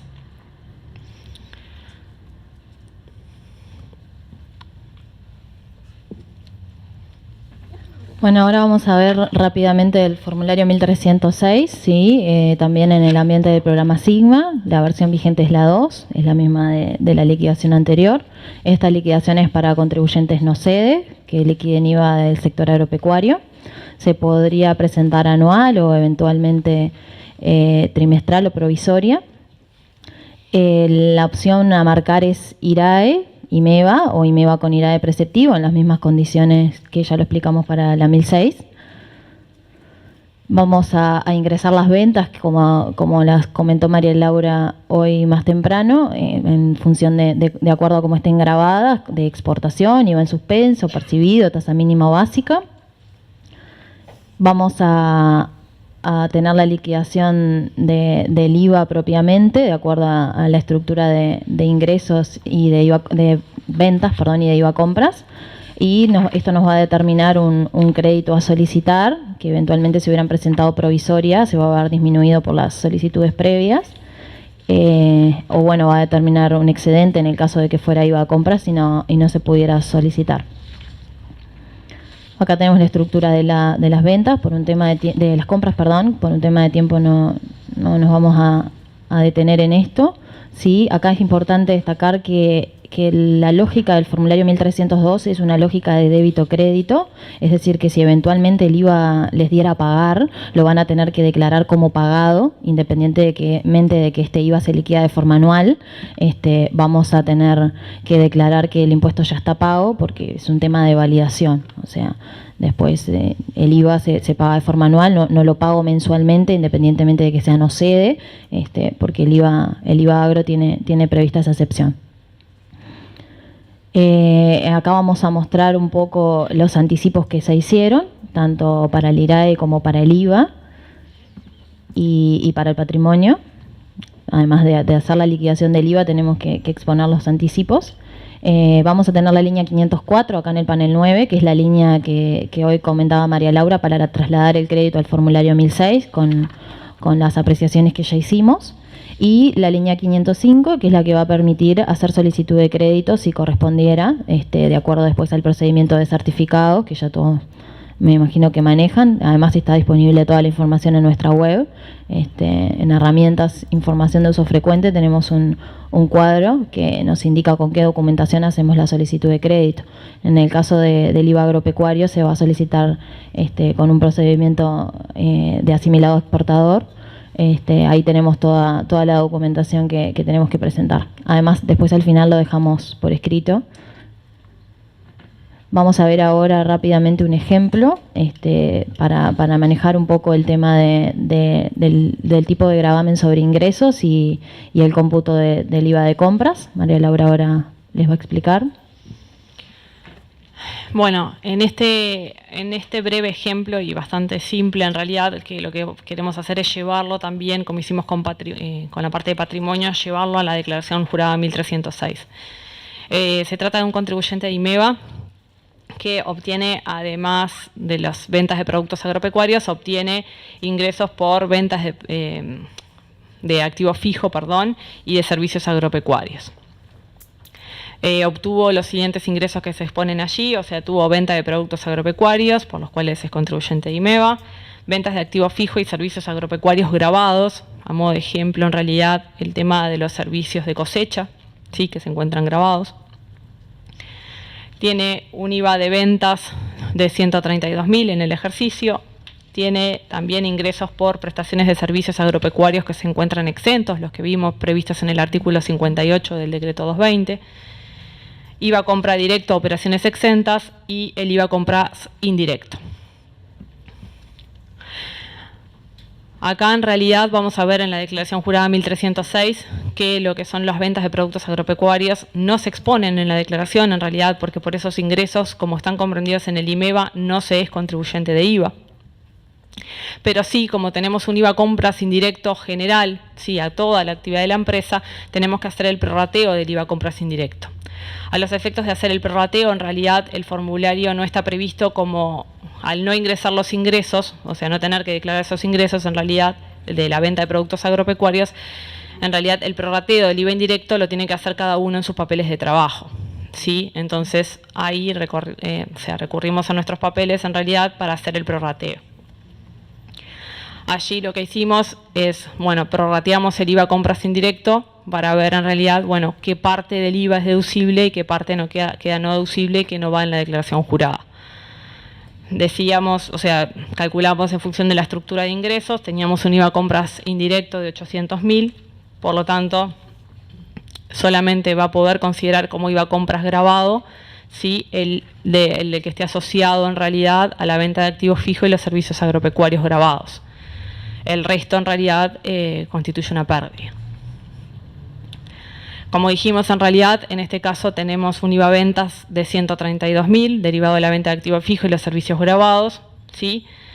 Y de IVA compras que tenemos directo e indirecto asociado a estas operaciones grabadas, tenemos los 144 que vienen del indirecto, más en la diapo anterior decía que teníamos 20 de IVA compras asociados directo a operaciones grabadas.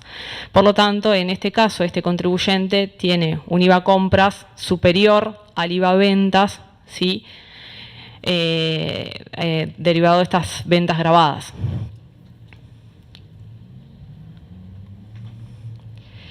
Llevando esto a la declaración jurada 1306, como les dijimos, en realidad no vamos a exponer las ventas de productos agropecuarios porque no se encuentran comprendidas en el IVA. Solamente se tienen que declarar en este caso las ventas exentas, ¿sí? Aquellas derivadas de servicios agropecuarios previstas en el 58, y las ventas grabadas, que era la venta del activo fijo conjuntamente con los servicios agropecuarios grabados. Esto me daba el IVA ventas que teníamos de 132.000.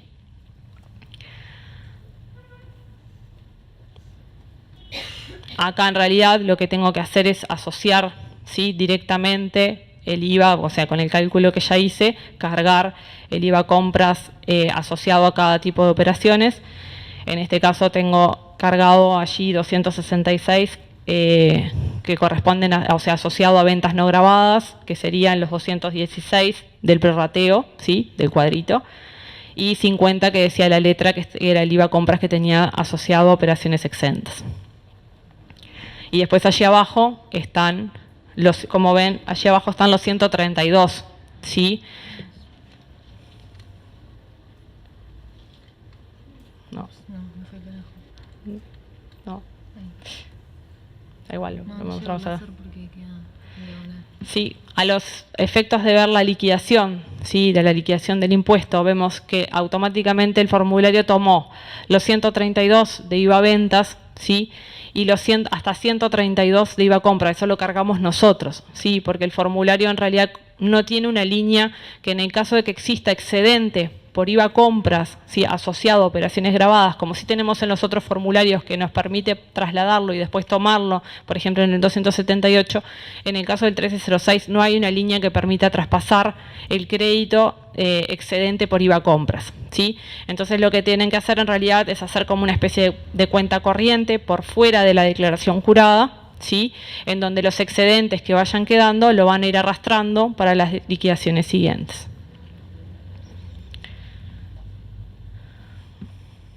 En el caso de que el IVA venta fuera mayor al IVA compras, en realidad ahí está la línea de pagos. Como dijo Valeria, en realidad esta es una declaración débito-crédito, o sea que si me diera a pagar porque el IVA ventas es mayor, tengo que ingresar el monto a pagar en la línea que dice pagos, ¿sí? Porque si no, no cierra la declaración. Y después algo a tener en cuenta para esta liquidación, con el tema de las devoluciones, o sea, los créditos por compra de IVA de gasoil, ¿sí?, de los productores agropecuarios que tuvimos en este año, ¿sí?, las devoluciones de los créditos. Recordar que eso era solamente para contribuyentes del IMEVA, ¿sí? Entonces, en este caso, ha pasado que hay contribuyentes de IRAE o contribuyentes que van a ser contribuyentes de IRAE en este ejercicio, sí, venían con IMEVA y en este ejercicio, por ejemplo, son IRAE, que obtuvieron las devoluciones, y esas devoluciones no aplican para los contribuyentes de IRAE, sino que solamente para los contribuyentes de IMEVA. Entonces, en ese caso, esas devoluciones tienen que incluirse en la declaración jurada 1306, ¿sí? Allí en la diapositiva les dejamos las líneas del formulario, ¿sí? En el caso, cuando exista crédito por IVA compras disponible, en la línea 347, y en el caso de que si no hay crédito todavía porque no está disponible, si el crédito no, o sea, si ya lo cobró, por ejemplo, en realidad lo tiene que pagar, ¿sí? Y eso va en las líneas del formulario 1306, en la 354 y en la 472.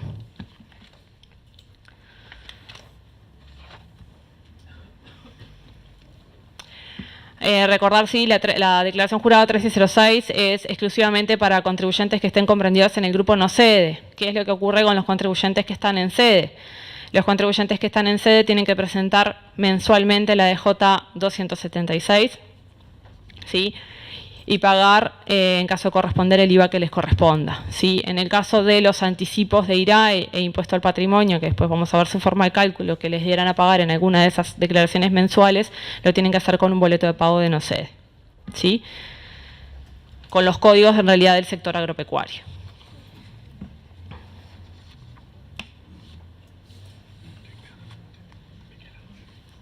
Mencionarles también que puede darse el caso de que el contribuyente no sea 100% agro y tenga alguna actividad que no es propiamente agropecuaria o que sea indirecta. Van a tener que presentar también formularios 248 o 249, 278 o eventualmente el 2104 si fuera persona física. Esto como para ampliar un poco el concepto, ya que no solamente es exclusiva la presentación del 1006 y del 1306, puede darse la situación de que tengan que liquidar en estos otros formularios también. Acá tenemos las pantallas. Como ven, en realidad la determinación del artículo 38 es exactamente igual a los efectos de detallar cuál es el patrimonio gravado para la alícuota del impuesto y de la sobretasa. Los paneles son idénticos, porque en definitiva los conceptos son los mismos. Ay, no. Bueno, del 3107 vamos a decir que en principio la liquidación va a ser la misma, el formulario sigue siendo el 3107, la liquidación es igual. Ya veo algunas caras de felicidad respecto de este formulario. Pero bueno, en principio acá dejamos quienes están liberados de la presentación y son los previstos en la resolución 2513, ¿sí? que en realidad no tiene nada que ver con el sector agropecuario, sino que es en términos generales para todos los contribuyentes. Tenemos también el formulario 3010, que es el anexo para detallar los inmuebles arrendados. Este anexo corresponde cuando hacemos la deducción de arrendamientos prevista en el artículo 38 ter del decreto 150. Por regla general, en verdad, los arrendamientos van por la regla candado, así que veríamos la proporción para hacer la deducción en función de lo que tributa la contraparte, pero específicamente para estos inmuebles rurales tenemos una norma específica que permite tomar otra deducción en medida de que convenga, ¿sí? En realidad, si vamos por la opción del 38 ter, estamos obligados a presentar este formulario, ¿sí? En este formulario se detalla quién es el arrendador, se detallan los datos del inmueble y la cantidad de meses que estuvo arrendado, ¿sí? Y si hubiese estado arrendado por menos de 12 meses, hay que hacer el prorrateo correspondiente. El artículo 38 ter no aplica para arrendamientos lecheros, ya que para ese tipo de arrendamientos tenemos el 38 bis, que establece otra forma de cálculo.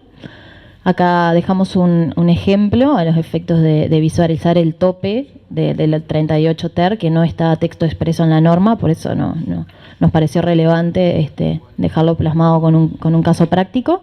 Tenemos el caso de un inmueble con destino a explotación agropecuaria ganadera de 1000 hectáreas, que está arrendado a una persona física por 1 millón de pesos. El precio establecido por hectárea para ganadería, que eso se fija anualmente, está levantado en el instructivo del sector agropecuario y es 2.180 pesos para este año. El artículo 38 prevé que ese precio tiene que ser incrementado en un 20%. El precio que sale en la resolución no está incrementado, así que a ese valor le hacemos el 1.2, lo que nos da un valor del arrendamiento anual de 2.616.000 pesos. Si lo comparamos con el artículo 20 del título cuarto, vemos claramente que nos conviene ir por el 38 TER, teniendo en cuenta que como pagamos 1 millón de pesos de arrendamiento, vamos a tener ese tope. Si bien el artículo 38 TER nos determina que podríamos llegar a deducir hasta 2.616.000, como pagamos 1 millón, vamos a deducir ese importe del IRAE. Acá mostramos las pantallas del anexo. Esto es informativo, básicamente se digita todo. Están los datos del inmueble, la categoría del destino del arrendamiento y acá marcamos con rojo que tenemos que computar en la deducción el monto que efectivamente pagó en este caso. Dejamos a continuación los datos del arrendador. Y es eso el formulario, es bastante simple y corto. Además vamos a dejarle en las presentaciones siguientes temas a considerar, como el pago de los saldos y el régimen de anticipo, ¿sí? En realidad los vencimientos del sector agropecuario van a ser de acuerdo al grupo al que pertenezca, cede o no cede, ¿sí? Y bueno, el formulario 3600, que es el de la UEA, se debió presentar antes del 18 de septiembre. Ese ya venció. Acá dejamos la norma que tiene que ver con pagos a cuenta del IRAE. En función de cómo liquida el impuesto del contribuyente, va a tener que determinar un anticipo en base real o en base ficta. Todo esto está explicado en una pregunta frecuente en la web. Ahora, no trajimos el número, ¿no? No. Si ponen pagos a cuenta agropecuario en el buscador, les sale la pregunta, es muy útil, tiene este mismo esquema, el material está de ahí y está en base a una consulta y al artículo 175 y 176 del decreto. Además, hay preguntas que están relacionadas a cuando el contribuyente tiene giros combinados. Son todas a continuación, no sé, una termina en 015, pero no me acuerdo el número. Está dentro de las preguntas frecuentes de impuestos en IRAE, la pueden buscar por ahí o si no directo por el buscador. En IRAE agropecuario. Sí. Bueno, ahora María Laura les va a comentar un poco sobre los pagos a cuenta del impuesto al patrimonio. Con respecto al patrimonio, lo que tiene que ver con las personas físicas, los núcleos familiares y las sucesiones indivisas, con patrimonio afectado indirectamente a explotaciones agropecuarias. En este caso, los contribuyentes tienen la opción, o sea, de pagar los anticipos con los porcentajes del 20, 30 y 50, sí, igual que manejamos para una persona física que tiene otros inmuebles, otros bienes, en realidad hay que liquidar impuesto al patrimonio, sí, del 20 al 30 y 50, septiembre, octubre y diciembre, sí. El impuesto al patrimonio liquidado en el ejercicio anterior y la sobretasa.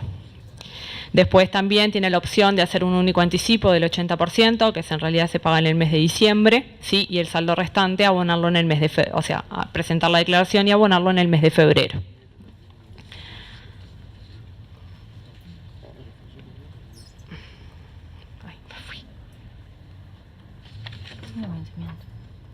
Ahí en realidad es solamente para recordar cuáles son los vencimientos, ya que estamos en personas físicas, cuáles son los vencimientos para persona física, que están según la resolución de vencimientos vigente.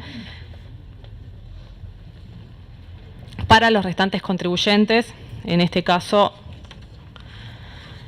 los contribuyentes que están comprendidos en el literal A del artículo 3 del título 4, en realidad tienen que hacer anticipos del impuesto al patrimonio del 11% del impuesto abatido en el ejercicio anterior. Y después, quienes también realicen explotaciones agropecuarias y no se encuentren comprendidos, y se encuentran comprendidos, perdón, en el literal B del artículo 3 del título 4, en realidad tienen dos opciones, o anticipar el 11% mensualmente o los pagos trimestrales del 30% del IP del ejercicio anterior.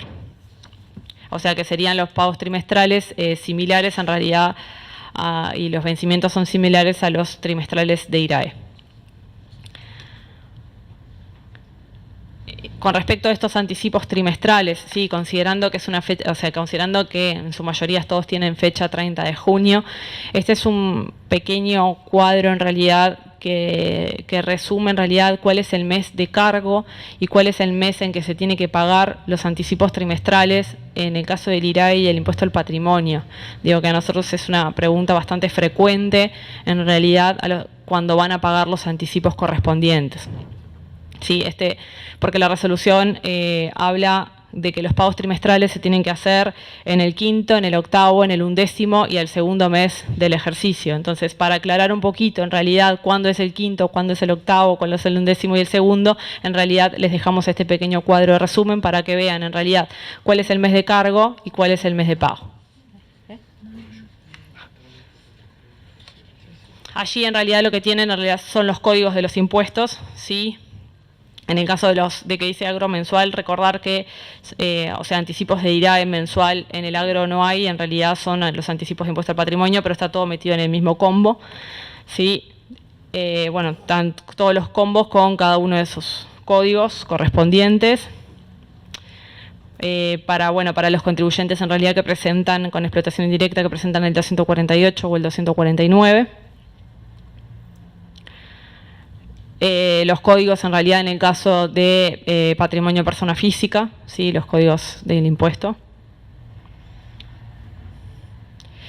Bueno, por último, o sea, vinculado con declaraciones juradas, tenemos la declaración jurada que les comentamos, la 3600 de la Unidad Económica Administrativa, que en realidad esta declaración ya venció el 18 de septiembre. También está disponible en la aplicación Sigma, ¿sí? Es una declaración meramente informativa, en donde la UEA, en este caso, o sea, recordemos que se iba a inscribir, que va a tener un número de RUC, ¿sí? Va a presentar este formulario y en realidad acá lo que va a informar es, bueno, cada uno de los integrantes, ¿sí? Cuáles son los bienes muebles propios, el 40%, ¿sí? Del que hablamos, y los bienes muebles y semovientes no propios. Después va a determinar en realidad, en función de los activos, cuál es la escala que le corresponde, ¿sí? A la UEA, recuerden que determina la sobretasa, ¿sí? Se incluye acá en el formulario y este formulario no tiene más nada que esto, o sea, solamente, como les dijimos, una declaración informativa.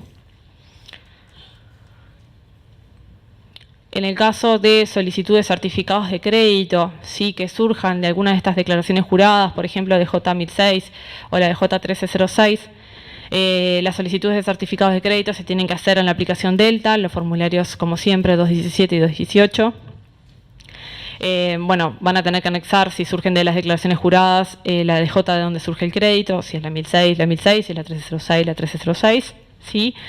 Después, en algunos casos, en realidad, se exige la presentación del 281, ¿sí? Principalmente hemos tenido muchos casos en realidad de que le exigimos la presentación de la 281 cuando las retenciones que fueron informadas no coinciden con la declaración jurada que está presentando el contribuyente. Entonces, en esos casos le pedimos que presenten el 281 informando eso. Y bueno, y después pusimos restantes situaciones porque dependiendo de cuál es el origen del crédito es si se exige o no se exige el 281. Después, el resto de la información que se pueda pedir para las solicitudes de certificados de crédito va a depender del origen del crédito. Entonces, dependiendo del origen, es la información que tienen que anexar, ¿sí? Esto es lo básico y después el resto de la información la encuentran disponible en el cuadro, no sé si, o sea, está disponible para todos en realidad, en el cuadro de certificados de crédito que está también publicado en la página, en la parte de información de uso frecuente de interés para el contribuyente. Está todo el cuadro con los certificados de crédito, cuál es el origen y al final tiene una columna que dice cuál es la información que se tiene que anexar.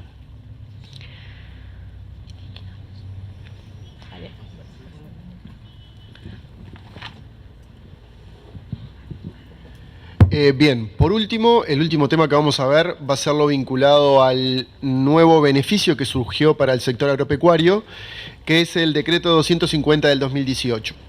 Tengamos en cuenta que este beneficio abarca a todos los productores agropecuarios que tenían certificados de créditos emitidos al 30 de junio de 2018. Aclaro esto, emitidos al 30 de junio de 2018, en la medida que ya con el balance del 30/6/2018, que potencialmente podría generar créditos en estos meses que están corriendo, no están emitidos en esa fecha, si se están emitiendo ahora. Con lo cual, lo que se hizo fue, se verificó, en base a una demanda que existió del sector, se verificó que existían certificados, stock de certificados tipo A, exigibles contra DGI al 30/6/2018, y en base a ese stock fue que se tomó la decisión de permitirles esta transformación que vamos a ver ahora, muy particular. Les pido el control o avanzar ahí. Gracias. Tengan en cuenta lo siguiente. Estas son las principales características a considerar al momento de esta transformación. Se les va a permitir como medida excepcional esos certificados a favor del contribuyente, transformarlos y poder cancelar obligaciones frente al sector financiero, básicamente los bancos de plaza, entidades aseguradoras y entes autónomos y servicios descentralizados. Básicamente se había generado la demanda de que determinados productores necesitaban asegurar su cosecha. Si no aseguran su cosecha, el BROU no les abre una nueva línea de crédito, pero como no les abrió una nueva línea de crédito, no podían pagar la póliza. Entonces, bueno, ahora estos certificados les va a permitir pagar pólizas. No está limitado el aspecto temporal, con lo cual podrán pagar todas las pólizas a futuro que consideren y necesite el productor. La única particularidad que sí se va a verificar es que se cancelen pólizas vinculadas a la actividad agropecuaria. Eso que quede claro, ¿sí? Como para tenerlo en cuenta. Lo otro es, analizando la cantidad de productores y el stock de certificados tipo A existentes al 30/6/2018, se estableció un máximo de beneficio por productor. Son esos 2.500.000 pesos por productor como máximo, ¿correcto? Tengan en cuenta que el universo potencial son unos 1.800 productores agropecuarios que contaban con certificados emitidos tipo A al 30/6/2018. En esta emisión que hicimos hace unos 10 días, unos 200 productores más o menos aprovecharon este beneficio, con lo cual entendemos que hay potencial para que lo sigan utilizando, quizá hay que difundirlo. Tengan en cuenta que nosotros, al grupo identificado con giro agropecuario, que tenía certificados tipo A generados, les mandamos una comunicación a bandeja de comunicaciones. Con lo cual, identificamos el grupo, tiene que ser productor agropecuario, no dice giro exclusivo agro, con lo cual puede combinar actividades en la medida que una de sus actividades sea agropecuarias, es suficiente para estar en este beneficio de este decreto. ¿Correcto? Tengan en cuenta que lo que va a hacer DGI es, a los certificados que el contribuyente manifieste expresamente que quiere transformar y utilizar frente a bancos, aseguradoras y demás, se lo vamos a transformar a tipo C con una leyenda que dice para uso exclusivo frente a bancos, entidades aseguradoras y demás. ¿Correcto? Y lo otro que quiero aclarar y que es muy importante, tengan en cuenta los pasos a seguir para hacer al contribuyente llegarle este beneficio. Primero que todo, determinar frente a cuántos organismos quiere utilizar estos certificados. Si manifiesta que va a utilizarlo frente, por ejemplo, al Banco de Seguros y al BROU, fraccionar los certificados de tal manera que cubrir los potenciales beneficiarios de deudas que quiere cancelar el contribuyente. ¿Qué quiero decir con esto? Que después, si el contribuyente tiene un certificado de 1 millón de pesos y se lo transformamos a tipo C, y luego que lo tiene en papel, dice, quiero usarlo para el banco y para el BROU y para Banco de Seguros, estamos en problemas. Solo va a poder usarlo para uno. Por eso le decimos fraccionar antes, y si por ejemplo estimó que va a usar 700.000 frente al BROU y 300.000 frente a Banco de Seguros, fracciona el tipo A en 2A, uno de 700.000 y otro de 300.000, luego nos envía a esa casilla de correo que está ahí,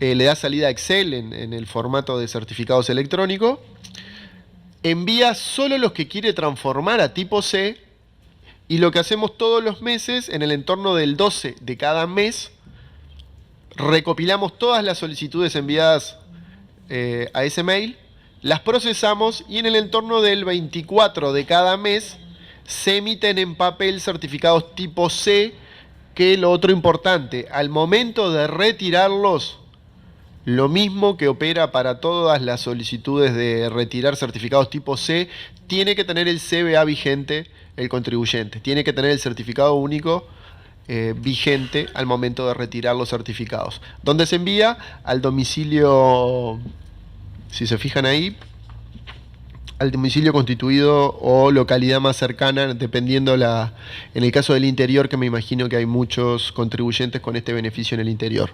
Tengan en cuenta, ahí le pusimos un certificado, sale con esa leyenda que está ahí arriba en rojo, ¿sí?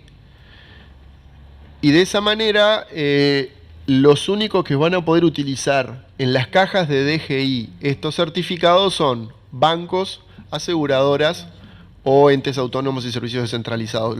Lo otro a tener en cuenta, si por un error el contribuyente lo pidió tipo C, pero quiere cancelar obligaciones propias, va a ser el único caso en el que vamos a utilizar la fecha valor que está sobre la izquierda, y solo si coincide el titular del crédito con quien está cancelando la obligación, o sea, yo lo pedí tipo C, pero resulta que al final no lo voy a usar en el banco ni en ninguna aseguradora, bueno, concurro a DGI, paso por caja y puedo pagar obligaciones que me corresponden a mí, ¿sí? El tipo C ahí está tachado en negro, pero sigue apareciendo el titular original del crédito, con lo cual eso no es un inconveniente.